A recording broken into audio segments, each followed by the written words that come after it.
Asante, praise Jesus. Amen. Praise God. Amen. Uko fiti, mwadhani agoshwa. Bwana asifiwe. Amen. Nimeokoka, napenda God ka kiongozi, kimbilio, tegemeo kwa life yangu. Amekuwa faithful sana, namtumainia. Namfurahia daily kwa wema wake na uaminifu wake. Amekuwa mwema.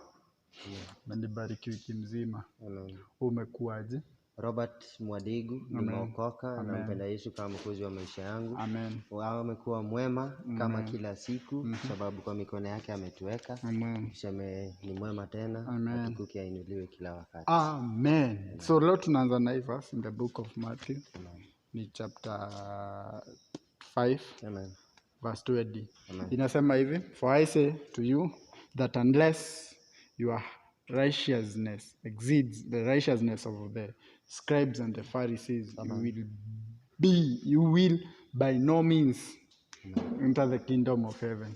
Amen. Hiyo ni book of Matthew chapter 5 verse 20. So nishikanishe na place fulani. Kuna mse alituhubiria time huko, alituhubiria akatuambia unless uko righteous kuna kuona kingdom ya God. Hata uambiwe aje, hata kuna give jamu kunafanya nini, unless ukuwe righteous hakuna kuona kingdom ya God. Amen. Michael, unaona venye umeisema iko fiti sana. So wacha tuelewe hii righteousness. If only righteousness yako ita exceed the righteousness of the Pharisees, then you shall by no means. Sikia Paul venye anasema. Paul anaspika anasema that ile righteousness yenye niko nayo is not a righteousness of my own. Unanielewa? Na ndio maana Christ anasema that whoever ata believe word yake atakuwa saved, na hiyo ndio eternal life. Exactly. Na inamaanisha that ile righteousness yenye tuna speak about ni that the word of God. The word of God. For example, tukicheck kama here, but in Jesus in the book of Matthew chapter 3 verses 15, but Jesus answered and said to him, permit it to be so, for thus it is fitting for us to fulfill all righteousness. Ati hii ili kuwa written hivi ni ukweli sababu ni word ya God. Unaelewa? Na so simply because ndio mimi ni greater than wewe venye umesema John the Baptist, lakini ndio the will na the purpose ya God iweze kuhappen, sisi wenyewe wote tunyenyekee kwa word ya God. Tuachane na word yetu, sababu kama ni word yetu ni Christ alikuwa nafaa ku baptize John. Ni ukweli, lakini John inabidi ajihumble sababu hivyo ndio God alitaka. Jesus ana humble na kubaptize na Peter. So lazima tukuwe righteous. Exactly. Lazima tukuwe righteous. Ways za Yesu lazima tuzifollow. Exactly. Lazima tukuwe righteous more than Pharisees na scribes. Exactly. Kweli ya kina Pharisees, mimi nadhani si walikuwa teachers of law. For example, Michael, let us say Pharisees na the teachers of the law walikuwa na synagogues kila place. Ni ukweli. Na wao walikuwa na vaadi scripture verses. Actually these people walikuwa na look in the eyes of men, walikuwa wana look ni wasafi sana. Unaelewa? Lakini all of a sudden Christ amekuja. Christ is the image of God. Christ amekam na message ya God. Lakini ile image ya ule God mwenye walikuwa na expect atakam so that ata bring redemption, haiko ina fit kwa ile image yao wao wenyewe. Walikuwa always wanafikiria the same way venye sisi society tunasema that kuja kwa God uache kuparara. So kuna perception different na ule God mwenyewe alisend Jesus Christ. Come kwa Yesu sijui nini ifanyike. Ni ukweli, come kwa Yesu simply because of desires zetu. Na when tunakam kwa Christ simply because of desires zetu, ni word yetu against word ya God. Na so all of a sudden hatuko kwa righteousness ya God, tuko kwa ways zetu. Tuko kwa ways zetu, si wenyewe tunafollow ways zetu. Na so hapo ndio maana Michael lazima tu understand that ile righteousness yenye tuko nayo si of our own.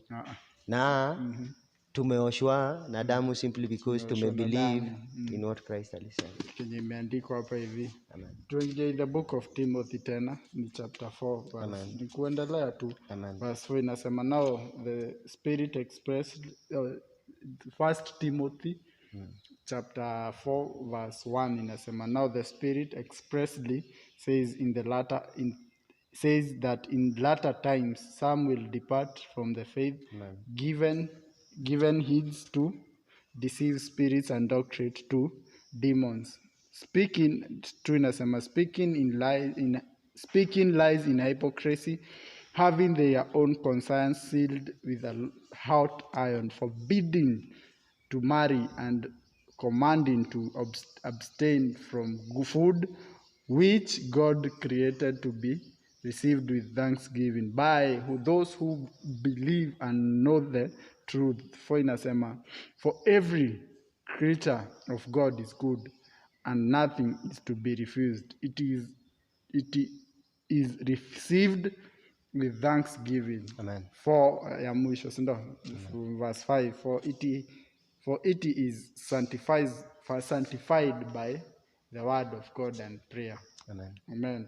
Nasikia sasa hapa penye deceiving spirit inakam Sasa wacha hata deceiving spirit. doctrines za Hapa venye wasee. Christ tu alisema all of a sudden ati righteousness yako isipo exceed ati righteousness ya Pharisee, all of a sudden tunasi a different perception yenye Paul ana speak to Timothy, anamwambia that in the last Latter times times. zikienda all of a sudden wasi watakuwa wanasikiza stories zao simply because hearts zao hazitakuwa kwa God, lakini hearts zao zitakuwa kwa image ya God yenye an image of God that cheki mimi ni Michael we God wangu nataka, na ndio maana siku hizi unasikia believers wako na God wao, lakini ule God mwenye tuko naye ni mmoja. All of a sudden unasikia Michael anasema ule Mungu wangu kulingana na ile siku venye alinifanya nisilale njaa nitamtumainia kila siku. Kwa hivyo perception yako ni ya God mwenye anakuprovidea, lakini tunafaa kukam to Christ simply because yeye ni savior wetu, ametu give redemption. Amesema hii word yangu ukibelieve then utafind life and life in abundance. Ni kweli. All of a sudden tunakuja to the same Pharisees. Timothy anaambiwaje? Ati kutakuwa na people wenye watakuwa wanawaforbid kudu kitu. Yet kwa word ya God, Christ anasema mimi ndio the way, the truth na the life. Ati mimi ni freedom. Utajua freedom, utajua truth na truth itakufanya ukuwe free. All of a sudden Christ akakama kapigwa kwa msalaba simply because ya sins ya wasi. Simply because word inasema Christ alikam so that ange save each and every one of us. All of a sudden sisi tumerudi baki bado tunarudisha the same people bado to the law, tukitaka kuwa burden, tukiwaambia tunataka kumcircumcise, tunataka lazima mmari kwa holy matrimony, lazima mfanye vitu zenye Christ alisema believe in me then utakuwa kwa hands zangu. So ndio nataka kuuliza kwa the places of worship ni word ya God tunasema ni God akusema word yake vifiti ama ni sisi ni God ameadisia word nyingine? Kuna ni ile word ndo tunaiwa ni sahihi. Sisi ndo tunaishika vibaya na sisi ndo tunaielewa vile hayuko. Sisi ndo tunakamna doctrines zetu. Na ni hypocrisy. Ni hypocrisy. The same venye Pharisees tu walikuwa exactly Michael. Kwani ni nini ilikuwa inawafanya wako hivyo? Si hypocrisy. Exactly. Sababu ya nini? Wanataka kusoma verses kutoka nasoma ile verse yenye inaniguza. Ile verse yenye unasikia iko tamu ndo lakini hatujaambiwa to come to Christ to choose. Tumeambiwa to come to Christ to teach. Ni kweli? Christians hatutaki kutichiwa.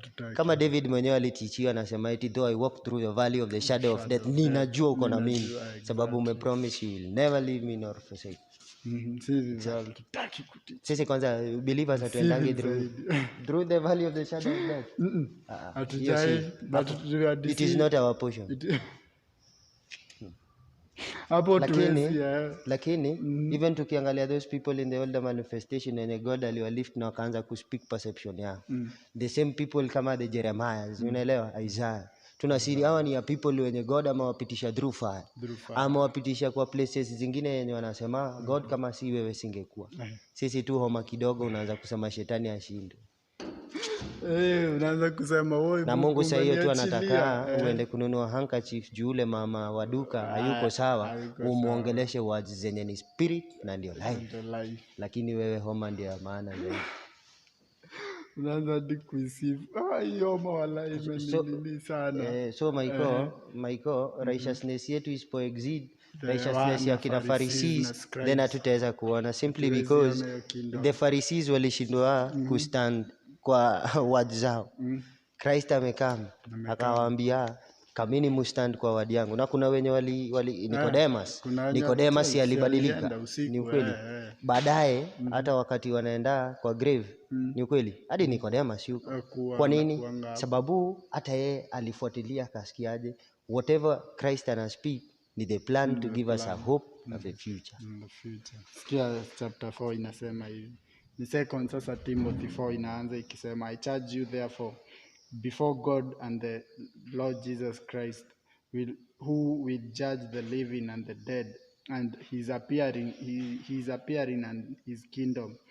Preach the word, be ready in the seasons and out of season. Conceive, rebuke, exalt with all long suffering and teachings. For the time will come when they will not endure sound doctrine, but according to their own desires, because they have itching ears, they will heap up for themselves teachers. Exactly. Sikia nne inasema, and they will turn their ears away from the truth. Amen. And be turned aside of fables. Amen. 5 inasema hivi, but you be watchful in all things and do affliction, do the work of an evangelist. Amen. Fulfill your ministry. Amen. Amen. Kuna times venye unasema ati hawataweza kufanya nini? Sound mind. Watataka kusikia ile vitu wanataka. Exactly. Watakuwa na itching ears. Ziko tu zimetega hivi. Inaogojea tu hadi itawaambia God bless you in Jesus name. Lakini ile word yenye inakwambia that Christ alikam so that sisi wote tunaweza shikiliana, simply because ni plan yake ya salvation, that aweze kutulift, tunaelewa, that sisi wenyewe tukue lamps. Yani can you imagine? Ile siku Michael, acha nikwambie, ile siku tutaenda before God, ndio tutakuja kurealize how much yani tungekuwa kwa will ya God na kwa ways zake, venye ange guide steps zetu, venye ange tu guide. Simply because tuko kwa word yake, tunakam kwa word yake, tunamwambia God, hiyo word yenye inaspikiwa si word yako. Simply because word yako ni patient kila time. Wiki ngapi kwa ma places za worship zingine unasikia wase wanaambiwa kila wiki, hii wiki itakuwa ya baraka katika jina la Yesu. Tena Sunday wanaambiwa tena katika jina la Yesu, unaelewa? So all of a sudden Michael ni fables. As in tunaweka wase ka hope kenye hakatoki kutoka kwa God. Simply because ka hope yenye inatoka kwa God inatu give understanding kila time. Ina change hati yetu. Hati yetu all of a sudden inaanza ku look upon treasures zenye haziwezi kuwa seen. Na hiki tutaifanya tena. Amen. For this time. Tuifungie hapo. Sawa. Uko sojo. Asante sana. Barikiwa. God akubless pia. Kuwa na wiki njema. Usinipotee, usitutupe. Hatutapotea, tuzidi kuombeana, Mungu atatuinua. Sababu ako na mpango fiti sana na sisi. Na as a people pia tuseme tujinyenyekee zaidi. Sababu tukinyenyekea pia kwa neno lake anasema ilikuwa ngumu kunyenyekea mpaka anasema if my people who are called by my name will pray. Unaweza pray lakini hujaji humble. Kwa hivyo tu pray. Na tugo tu hao tumejiambo. Amen. Nimebarikiwa sana kwa hiyo word yako. Mungu atatubariki. Sisi tumebarikiwa. God will bless our lift pia. Akubless pia kulift. Tumemaliza hii. God akubless. Bye.